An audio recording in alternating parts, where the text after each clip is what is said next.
ومن أحسن قولا ممن دعا إلى الله وعمل صالحا وقال إنني من المسلمين.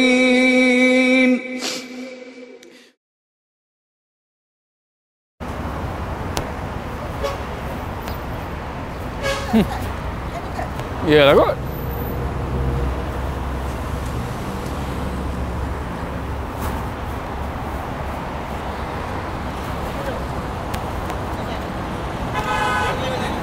Tu lah ada. Mana Ustaz? Tu tinggi tu. Ha.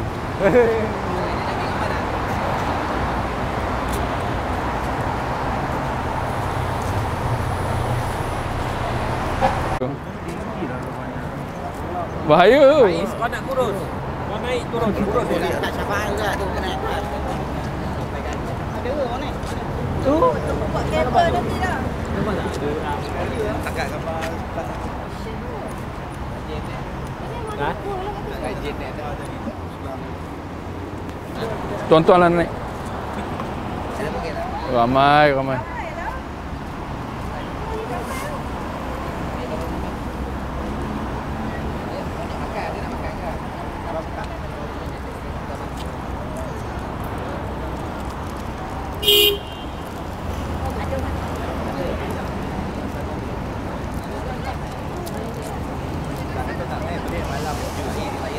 Okey, Assalamualaikum warahmatullahi wabarakatuh.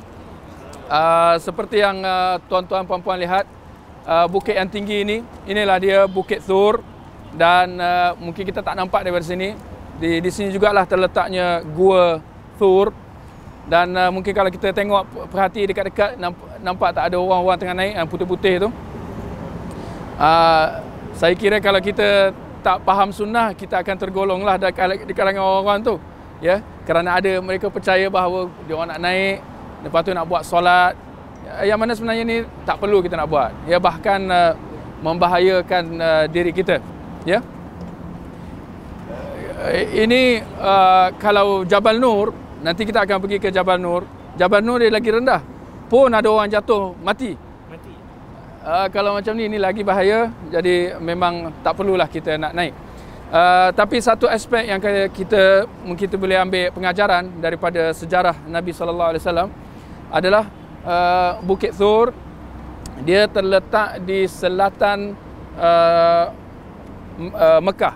Ya, Mekah terletak di sana, di arah utara sana.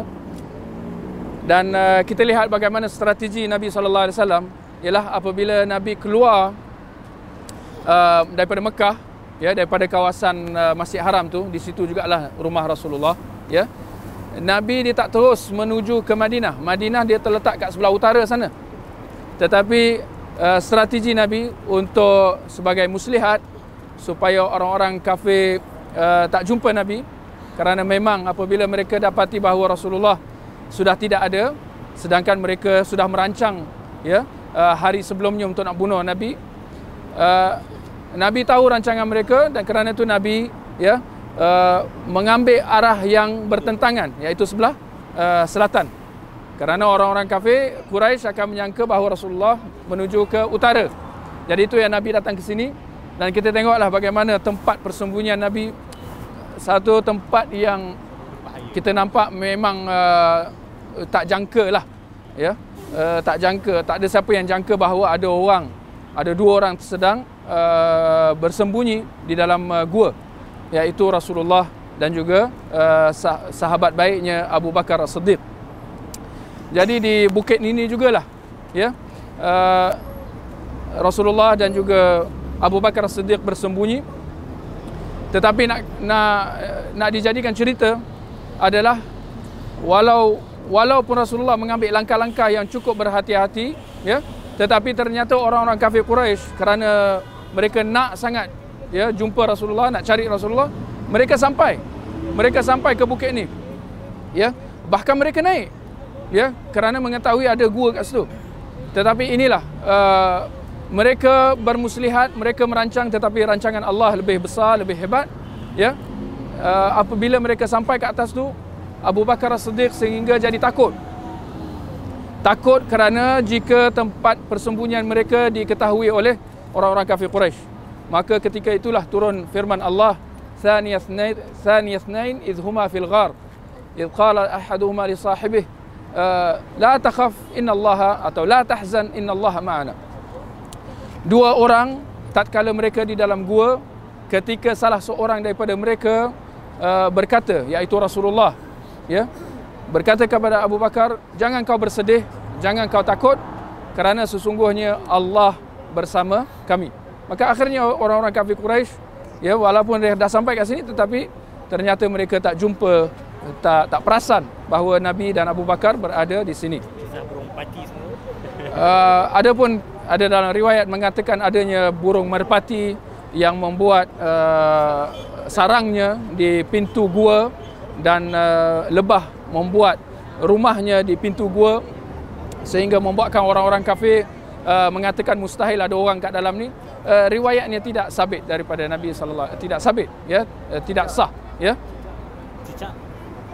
Cicak, ada cicak juga. Bunyi cicak semua tidak sabit, ya. Dhaif lah, dhaif.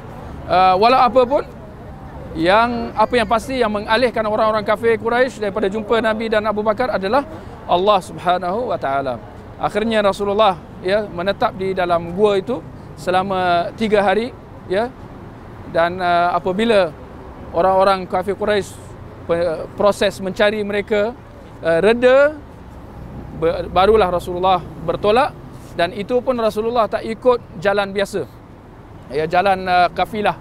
Sebaliknya Nabi mengambil jalan ke arah sana, ke arah barat, ya, menyusul pantai, ya, pantai Laut Merah, ya, kerana laluan itu jarang digunakan. Saya ingat cukup sekadar itu, ya, kita boleh masuk ke dalam bas mula.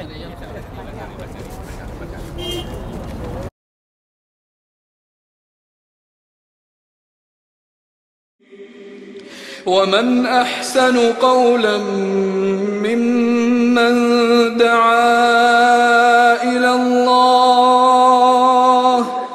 وعمل صالحا وقال إنني من المسلمين